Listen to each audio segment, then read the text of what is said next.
에이미 챌린지 캠퍼스 쟌엄마의 ASMR입니다. Precious Moments Bedtime Stories. Text by Samuel J. and John David Butcher, Debbie Ann and Stephen Craig Wiersma. Illustrations by Samuel J. Butcher.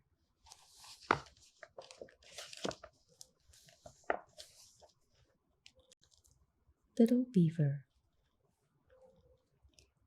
Little Beaver, a little Indian boy, lived many, many years ago. He was sad because he had no one to play with. He was the youngest boy in the tribe.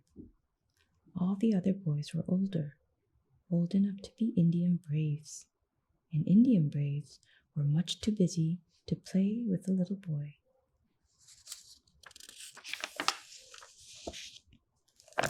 "I'll never be old enough to be brave," little Beaver said to his mother. "Oh, you just wait," she said. "I'm sure when you grow up, you will be the best Indian brave there ever was."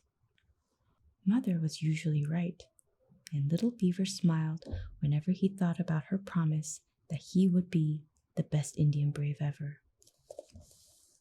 One day, little Beaver was so lonely that he decided to find a friend no matter how long it took. He climbed to the top of the highest hill and made a little fire. When there was lots of smoke, he took his blanket and covered the fire. By letting out little bits of smoke at a time, he sent a smoke signal, a message to any Indian who could read smoke signals. Little Beaver's message said, "My name is Little Beaver. I am sad. Will you come and play with me?" There were no answering smoke signals from the other hills. Little Beaver sat down to wait, just to make sure. Rustle, rustle, rustle. Something was in the bushes. Something was coming toward Little Beaver. Was it somebody to play with? Little Beaver quietly walked over to the bush. Then he saw the noisemaker, a lovely Indian princess carrying a baby doll, Papoose, on her back. "Hello," she smiled. "My name is Morning Star." "Hello," said Little Beaver.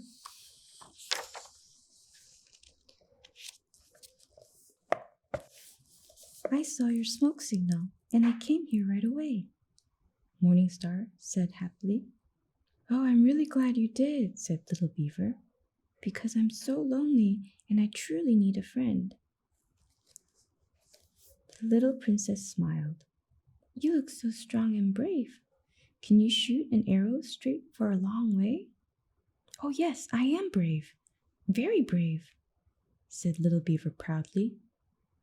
"And just watch me. I can shoot an arrow just like a grown-up. See that bunny over there?"